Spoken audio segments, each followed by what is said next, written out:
11 Alive News at 6 p.m. starts now. Good evening and thank you for joining us at 6. I'm Joe Ripley. We are following two big stories this afternoon. President Joe Biden making his way to Atlanta. He is here in the A now. We're going to show you where the president rolled through the city today. But first, rain is coming down across metro Atlanta. Look at this scene here from our DeKalb County, Arizona Avenue camera. You can see those ominous clouds in the sky. Certain parts of the city are seeing some downpours. So let's get you straight over to meteorologist Melissa Nord. Melissa, you're expecting more showers are going to roll through tonight. Time this out for us. Yeah, and Joe, it's this evening actually when a lot of you might have outdoor plans, including the Braves game, that I'm expecting an increase in coverage and the intensity of some of these showers and thunderstorms. You can see here as I loop things through over this afternoon, we've had a few pop-up showers and storms over the metro, but there's more of a broken line of thunderstorms pushing through Alabama and into northwest Georgia. And that's what's going to move into the metro here as we get closer to 8, 9 o'clock tonight. Some of that heaviest rain right now stretching between Calhoun and Gordon County,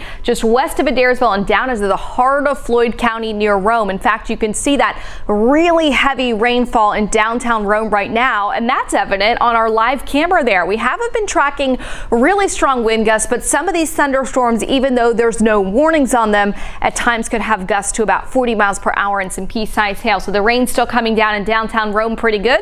Also, to look at the metro area, a lot of us are dry at the moment, but into northwestern Gwinnett County, right over Sewanee, we've got one little thunder shower right there.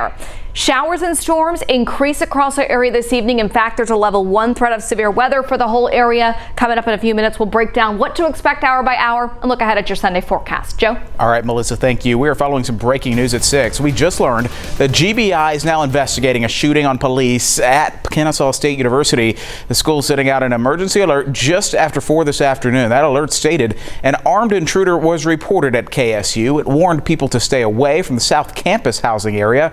Just before 4:45, though, the school's emergency management told us there was no longer a threat to the university and gave the all clear. Right now, we're still working to learn more about the victim and the gunman. Right now, President Joe Biden is in Atlanta for a campaign event. Air Force One actually touched down earlier today at Hartsfield-Jackson Atlanta International Airport. That was around 12:30 this afternoon. Several Georgia lawmakers greeted the president, including Senator John Ossoff, Senator Raphael Warnock, and Congresswoman Nikema Williams. Metro Atlanta officials also on hand to welcome the president, including Mayor Andre Dickens here in Atlanta and Clayton County Chairman Jeffrey Turner. The presidential motorcade stopping downtown at the iconic Mary Mac's Tea Room. Mr. Biden participated in a separate campaign event, meeting with current and former students of Morehouse College. And that is where President Biden will deliver the commencement address tomorrow morning. And while talking to the crowd, the president made light of recent polls and the presumptive Republican nominee, former President Donald Trump. I think it's fair to say, I won't use the exact phrase I'd use, I was still playing ball, but my opponent's not a good loser. But he is a loser. On mixed reactions from some students and alumni there at Morehouse, they're critical of the administration's support of Israel at its war with Hamas. Morehouse's president has said he is ready to cancel the ceremony if protests get too disruptive. Across the state, it is day 2 of the Georgia GOP convention in Columbus. We were in the Fountain City for the first day on Friday. Republicans telling 11Alive they feel like they've rebounded here in the Peach State. Former President Trump spoke at last year's GOP convention weeks before his indictment in Fulton County on election interference charges. He is not on the agenda this weekend, but it's not impacting the love he's going to get from Georgia delegates. He's here in spirit because, I mean, this is a very strong support for Trump within the state of Georgia. So, I mean, even though he's not here, he's here. Today is the last day of Georgia's GOP convention. And while former President Trump is not in Georgia, he's in Dallas, Texas this weekend for the National Rifle Association's annual meeting. He's the keynote speaker this evening. This year's annual meeting is the first in decades for the NRA without Wayne LaPierre leading the organization. The longtime CEO stepped down earlier this year, shortly before a jury found that he spent millions of the group's dollars to fund his own extravagant lifestyle. So again, we've been tracking some of those thunderstorms and even downpours across North Georgia this afternoon. For a lot of us in the metro, it's been very hit or miss. But up in Northwest Georgia, we're looking live at our camera in Rome, and a big difference from just 5 minutes ago. Now we got the flags blowing in, those breezy winds, some rain you can kind of see it's kind of raining sideways out there with those gusty winds. So again, it's this line of thunderstorms which is pushing in from Alabama, and this is eventually going to make its way into the metro. So I know we've had some hints of sunshine over the last couple of hours in Atlanta, but rain and thunderstorm activity will increase this evening, especially as we get closer to 8 or 9 o'clock. Right now, that heavy rain between Rome and Calhoun and Gordon County, that rain is heavy along with a lot of cloud to ground lightning. You can see here about 24 lightning strikes in the last 15 minutes there throughout the heart of Floyd County. So heavy rain coming down there, and this is all pushing off towards the east. In the metro area, it's that one little thunderstorm that's still over Gwinnett County that's producing some locally heavy rain over Sewanee, but a lot of us are experiencing a nice break in the storm coverage, a nice break in those few scattered showers we had early this afternoon. You can see those thunderstorms pushing in from Alabama though. So over the course of the evening, those will move into the metro area. It's going to increase that chance of rain for you, whether you're just heading out for Saturday night plans or maybe you're heading to Truist Park for the Braves game, that 7:15 first pitch against the Padres. Level 1 risk of severe weather across our area, although I don't think we're going to see many in the way of warnings per se. Some of these storms could have gusts of 40 miles per hour, a little bit of small hail within them, and of course heavy rain and lightning. So the storm chances are increasing for us. And that's what this forecast track shows. Right now, those storms are in Northwest Georgia, but if we fast forward an hour or two, they're pushing into the metro area. So Truist Park definitely looks like rain delays are going to be likely this evening, as long as these model trends really pan out for us. So the metro area, as we get into 8, 9, 10 o'clock tonight, heavy thunderstorms, some of those gusty winds are pushing through. That big cluster of thunderstorms will exit our area around midnight tonight. We'll have a little bit of fog, I think, forming in its wake, and then for tomorrow, lower chances of showers and storms, but not dry altogether. So again, I know first pitch is in an hour, but if you're still about to dash out there, grab the poncho, make sure you know where your covered area is going to be. Showers and storms are going to be likely at times this evening. Forecast track tomorrow morning. Here's that bit of cloud cover. There will be some spotty showers tomorrow morning, especially east of the Atlanta area. Then as we roll into the afternoon tomorrow, after those few showers pass through, we'll see some breaks in the cloud cover, isolated afternoon and evening showers and storms. But I think tomorrow is the better of the 2 days because we see a little bit more in the way of sunshine and a lower coverage of thunderstorms, although we are not dry altogether by any stretch of the imagination. So few showers tomorrow morning, especially east of Atlanta. That rain chance in the afternoon, just about 20 to 30% chance. And again, as we head into tomorrow evening, a stray shower could continue. Rain chances, though, beyond tomorrow going to be dropping off for us. Tonight, thunderstorms through midnight. Then very low rain coverage, but some showers east tomorrow morning. Rain chances going away starting Monday. And from there, we're really going to focus on some heat building back into the area. Let me show you your 5-day temperature trend.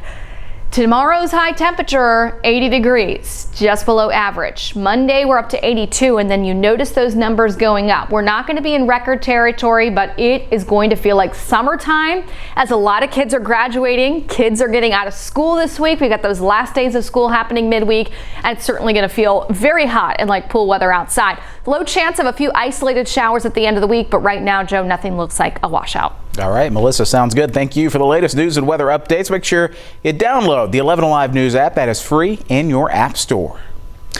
Developing right now, a young mother gunned down as her 2-year-old child looked on. Atlanta police are looking for several suspects tonight in that shooting.